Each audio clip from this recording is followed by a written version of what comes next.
사도신경으로 우리의 신앙을 고백합니다. 나는 전능하신 아버지 하나님 천지의 창조주를 믿습니다. 나는 그의 유일하신 아들 우리 주 예수 그리스도를 믿습니다. 그는 성령으로 잉태되어 동정녀 마리아에게서 나시고 본디오 빌라도에게 고난을 받아 십자가에 못 박혀 죽으시고 장사된 지 사흘 만에 죽은 자 가운데서 다시 살아나셨으며 하늘에 오르시어 전능하신 아버지 하나님 우편에 앉아 계시다가 거기로부터 살아있는 자와 죽은 자를 심판하러 오십니다. 나는 성령을 믿으며 거룩한 공교회와 성도의 교제와 죄를 용서받는 것과 몸의 부활과 영생을 믿습니다. 아멘. 우리 함께 찬양하겠습니다.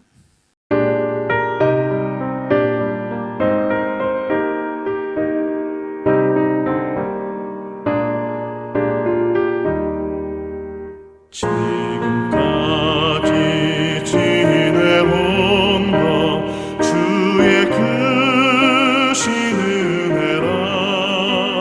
한이 없는 주의 사랑 어찌 이루 말하랴. 자나깨나 주의 손이 항상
오늘 함께 나누실 말씀은 신약성경 고린도후서 10장 1절에서 6절까지 그리고 17절에서 18절까지의 말씀 함께 보겠습니다.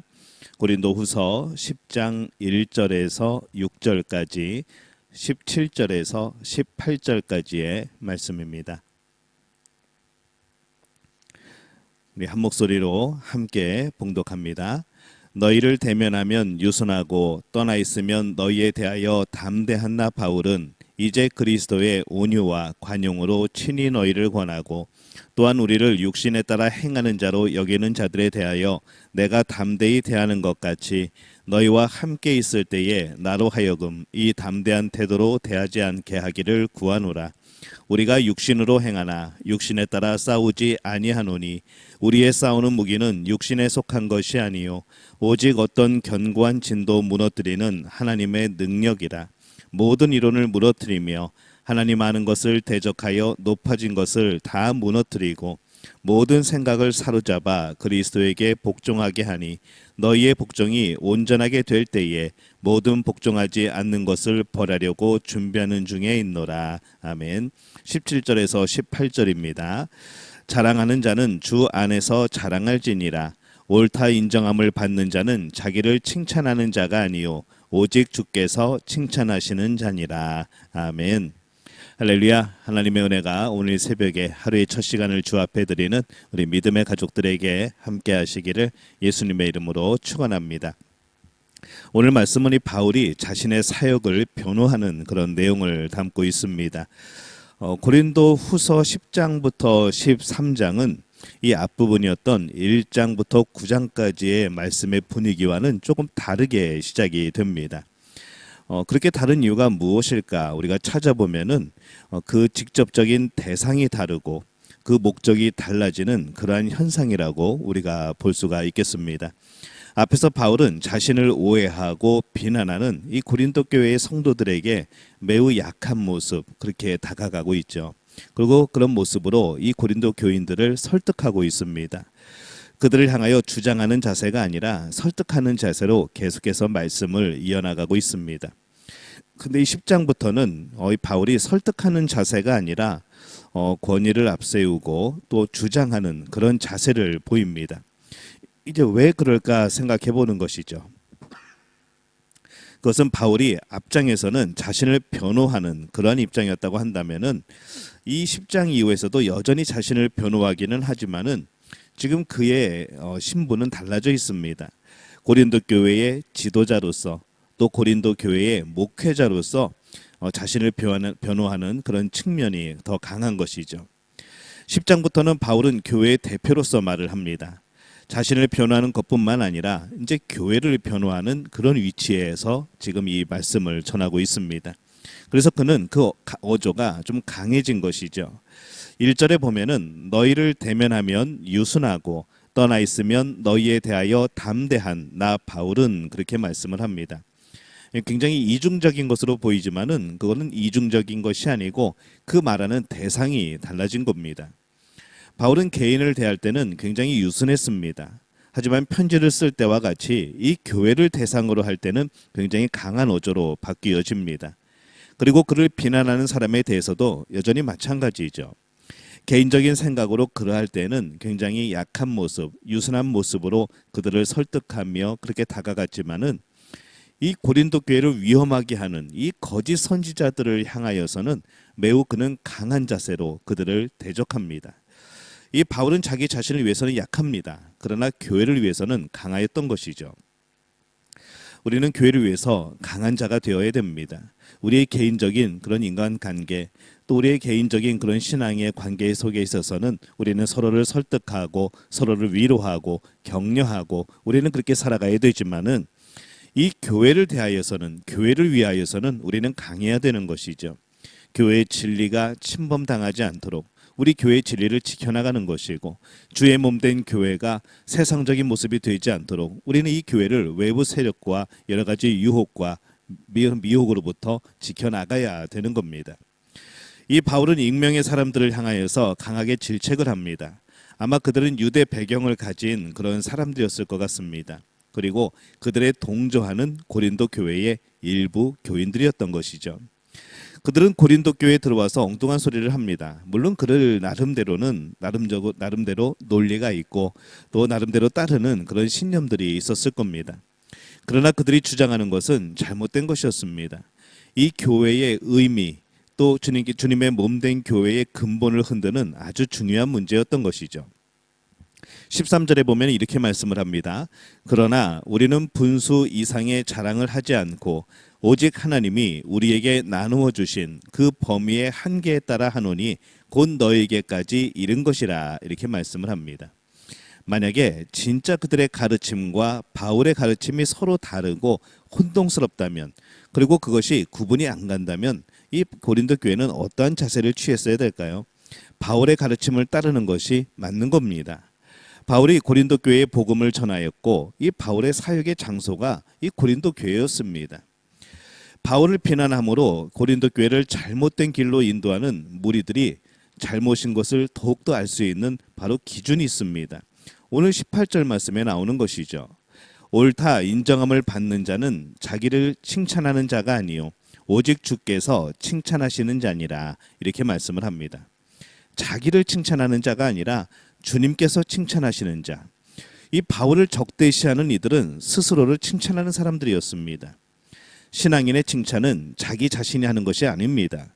내가 이런 공로를 세웠고 내가 이런 의미이고 내가 이런 역할을 하였고 이것이 아니라 오직 하나님께서 칭찬하시는 그런 사람이 되어야져야 하는 것이죠. 스스로 잘났다고 여기는 것이 아니라 하나님 보시기에 칭찬받는 그런 사람이 되어지는 우리 믿음의 가족들이 되어지시기를 예수님의 이름으로 축원합니다. 우리의 사역이 정당하게 되기 위해서는 최종적으로는 하나님이 보시기에 좋은 것이어야 하죠. 그래서 신앙인은 항상 이것에 대해서 깨어 있고 이것에 대해서 책임이 있습니다. 자신의 행동을 정당하기 위해서 이것저것 말하기도 하지만은 무엇보다도 그것이 하나님이 기뻐하는 것인가 라는 질문을 던져야 하는 것이고 하나님께서 기뻐하는 것이라는 확신을 가지고 있어야 하는 것이죠. 그런 것 없이 어떤 환경이나 어떤 상황에 대해서 우리가 하나님이 기뻐하시지 않는 다른 것을 말한다면 그것은 이미 중심에서 벗어난 겁니다. 바울은 자신의 사역이 하나님께서 보내신 사역임을 분명히 알고 확신하고 있었습니다. 하나님께서 기뻐하시는 뜻이기 때문에 그는 그것을 위해서 지금까지 달려왔고 또 그것을 위해서 모든 고난을 받으면서 지금 가고 있는 것이죠. 하나님의 뜻을 확신하지 못하면서 자기 생각으로 하나님의 기뻐하시는 뜻을 가로막지 말아야 합니다. 바울은 그 사실 때문에 자신의 사도성을 얕잡아 보면서 이 엉뚱한 것을 가르치는 그들을 향하여 엄하게 말을 합니다. 하나님께서 주신 소명이 있고 그것을 위해 달려왔고 하나님의 기뻐하시는 뜻이라는 확신을 가질 때 그는 담대히 사역할 수 있었던 것이죠. 그래서 이 바울은 아주 강한 어조로 반대자들을 책망합니다. 그래서 10장부터의 말씀이 그렇게 강한 어조가 되어지는 것이죠. 이 바울이 교회를 위해서는 마치 딴 사람처럼 아주 강한 모습을 보이는 것을 오늘 우리는 봅니다. 마치 우리가 잘 아는 그런 격언과 같은 것이죠. 여인은 약하여도 어머니는 강하다라는 그런 말과도 같습니다. 우리가 이 의미를 이해한다면은 우리의 모습 또한 그렇다는 겁니다. 우리는 개인적으로 서로에게 설득하고 서로를 권면하고 서로를 위로하고 이 사랑의 모습으로 우리 서로를 대하고 있지만은 그러나 이 교회의 진리를 침범하는 것들에 대하여서 또 교회의 진리를 무너뜨리려고 하는 이 그런 세력에 대하여서는 우리는 단호하게 거절하고 거부하고 또 그 교회를 지켜나가야 되는 것이죠. 이 바울도 개인은 약하였지만은 교회를 위해서는 누구보다도 담대하고 강한 사람이었습니다. 교회가 세워지는 일을 위해서 이 바울은 자신의 권위를 사용하는 것을 두려워하지 않습니다. 권위는 그때 사용하는 겁니다. 권위는 진리를 위해 사용하는 것이죠. 권위는 교회가 교회되기 위하여서 사용하는 겁니다. 하나님의 기뻐하시는 뜻을 이루기 위해서 그는 담대했습니다. 오늘도 우리가 이 교회를 위하여서 강하고 담대하시기를 바랍니다. 교회는 하나님의 전이고 하나님의 손과 발입니다. 교회가 세워지고 또 건강해지게 되기 위해서는 우리는 담대한 믿음을 가지고 하나님 안에서 힘차게 달려나가야 되는 것이죠. 우리 개인은 약할 수 있습니다. 우리 개인은 연약합니다. 하지만은 우리가 교회를 위하는 일에는 성령께서 함께 하실 것이고 참으로 강한 하나님의 일꾼으로서 또 주의 용사로서 이 땅을 살아가게 될 줄로 믿습니다. 바라기는 우리 믿음의 가족들이 이 강한 용사로 또 진리를 수호하는 그런 일꾼들로 살아가게 되어지시기를 예수님의 이름으로 축원합니다. 기도하겠습니다. 하나님, 은혜와 사랑에 감사를 드립니다. 오늘 말씀을 통하여서 우리가 진리를 지켜나가는 일에 있어서 담대해야 됨을 주 앞에 고백을 합니다. 오늘 또한 그것을 깨닫습니다. 우리가 그렇게 되게 도와주옵소서. 진리를 지킴에 깨어있고 진리를 지키기 위해서 일어나고 또 그 진리와 함께 날마다 살아가는 우리들 되게 도와주옵소서. 그렇게 주님의 몸된 교회를 섬기며 이 교회가 건강해지게 만들어가는 하나님의 역사를 감당하는 일꾼들이 되어지게 도와주옵소서. 모든 것을 주님께 의탁하옵고 예수님의 이름으로 간절히 축복하며 기도하옵나이다. 아멘. 하늘에 계신 우리 아버지, 아버지의 이름을 거룩하게 하시며 아버지의 나라가 오게 하시며 아버지의 뜻이 하늘에서와 같이 땅에서도 이루어지게 하소서. 오늘 우리에게 일용할 양식을 주시고 우리가 우리에게 잘못한 사람을 용서하여 준 것 같이 우리의 죄를 용서하여 주시고 우리를 시험에 빠지지 않게 하시고 악에서 구하소서. 나라와 권능과 영광이 영원히 아버지의 것입니다. 아멘. 오늘 함께 기도할 때에 하나님 우리 안에 진리의 영을 부어 주옵소서. 우리가 교회를 위하는 일에, 교회를 지켜나가는 일에, 진리를 수호하는 일에 담대한 일꾼이 되게 도와주옵소서. 오늘께 기도합니다. 오늘 월요일입니다. 월요일은 우리 대한민국을 위하여서, 또 우리 인도네시아를 위하여서, 우리 선교지를 위하여서 기도하겠습니다. 고3 수험생들, 대입 신입생들을 위해서 기도해 주시고 우리 믿음의 가족들 건강할 수 있도록 그렇게 중보해 주시기를 바랍니다. 우리 주여 한번 외치고 통성으로 기도하겠습니다. 주여.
주옵소서.